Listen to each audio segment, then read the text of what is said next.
سلام، بنده موشکافم، مخلص همه هموطنای خوب و بامرا.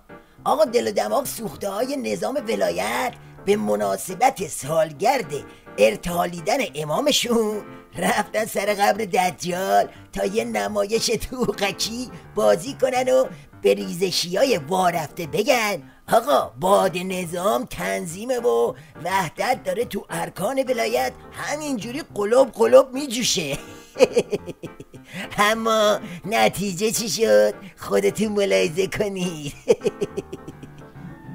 جمهوری اسلامی ایران گرچه با ندای امام، با بیان امام، با نهضت مردم ساخته شد، اما آخرین آجرش با رأی مردم و نظر مردم بود. شیخ فری که دید قبر امامش دلواپس بازاره و زیاد نمیتونه شلنگ تخته اعتدادی بندازه، زور زد تا با چسبوندن رأی و انتخابات به ریش اون کفن پاره خودی نشون بده و یه سیخی تو پک و پلوی علی گدا فرو کنه. ملت ما و دولت متکی به آراء مردم، به تمام وعده هایی که به مردم داده شده است، به حول و قوه الهی، با توجهات حضرت ولی است امام زمان ارواحنا له الفدا، اون خط و اون مسیر را برای حفظ منافع ملی ادامه خواهد داد. ما اگر امروز اعتدال میگوییم، اعتدال را از امام آموخته ایم. ما مسیر و راه را ادامه خواهیم داد، ما تحریم ها را در هم خواهیم شکست. به پا نخوری زمین. سیر تا پیاز حرفش این میشه که آقا جون ما زهرخوری رو از اماممون یاد گرفتیم، منم اصلا واسه همین زهرخوری رأی آوردم. بنابراین فکا رو ببندین که ما میخوایم فک علی گدا رو باز کنیم و زهر رو خالی کنیم تو حلقش. از اون طرفم خامنه که دید دلواپسا پلاسن و فضا مناسبه، شروع کرد به نعلین پرونی و نیش زدن به کوسه. امروز کسانی میان طبق میل خود و سلیقه خود یک جور امام رو معرفی میکنن. ممکنه در فرداها کسان دیگری بیان بر طبق سلایق دیگری، بر طبق حوادث دیگری که در دنیا پیش میاد مصلحت بدانند امام رو جور دیگری معرفی کنند. این نمیشه. مسئله تحریف شخصیت امام نافذ در دنیا، در دلهای مردمان زیادی در کشور و بیرون از کشور خطر بزرگی محسوب می شود. خب اگه امام تو تحریف میکنن بگو ببینم تو چه زمینه‌ای تحریف میکنن؟ چرا لام تا کام از اتمی حرف نمیزنی؟ چرا از بزبیاری‌های منطقه‌ای نمیگی؟ فقط دنبال اینی که عمامه امامو بچسبی و بندازیش دور گردن کوسه و شیخ فری ها؟ این کاری بود که دشمن از روز اول در انقلاب ما در تبلیغات جهانی نسبت به امام انجام میداد. در داخل هم بعضی ندانسته بعضی هم دانسته تحریف میکردن. حتی زمان حیات خود امام هر حرفی را که به نظرشون پسندیده بود به امام نسبت میدادن، در حالی که ارتباطی به امام نداشت.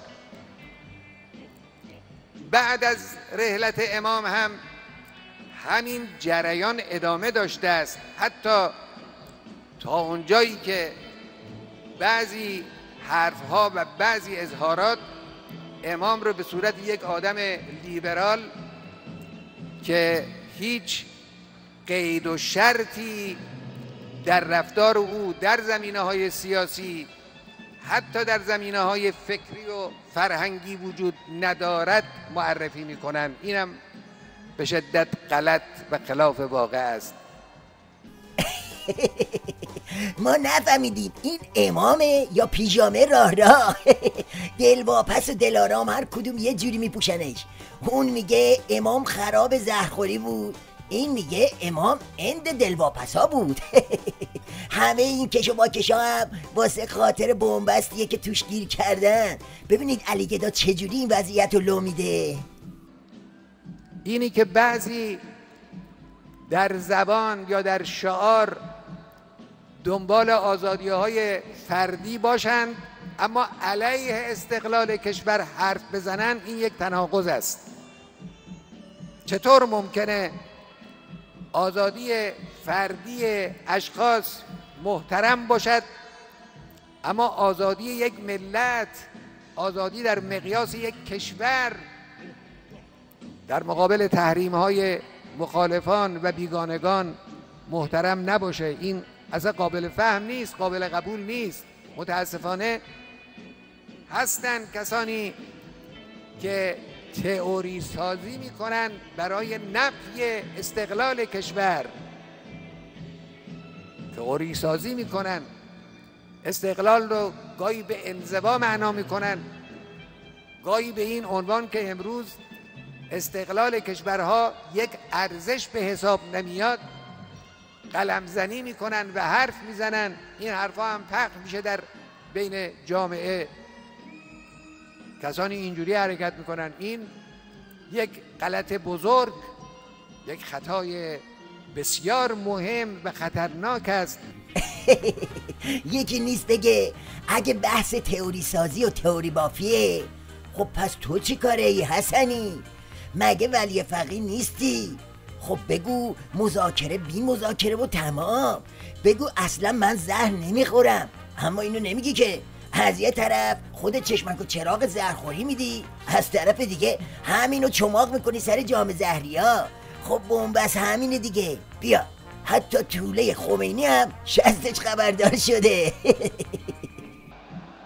و الصلاة و السلام علی سیدنا و نبینا و حبیب اله العالمین ابوالقاسم محمد.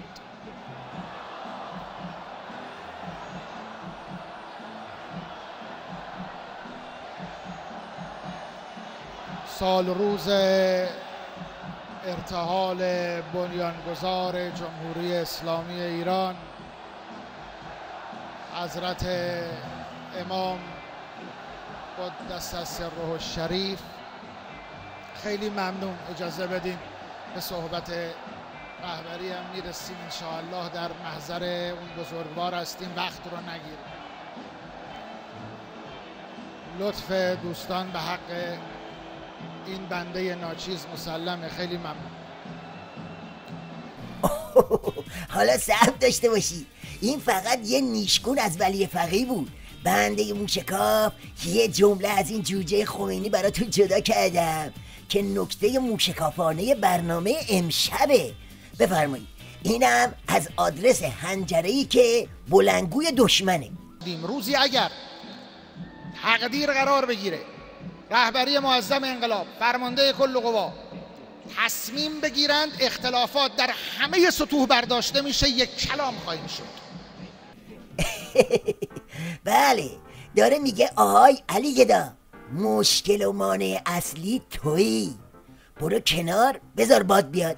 اینم از جمله وحدت تو شب سالمرگ دجال. حقا که عجب مراسمی گرفتن. بنبست و طلسم شکستگی عظما رو تو یه پرده نمایش داد. خب موشکافی امشب یه هوا طولانی شد. تا فردا شب خداحافظ همگی.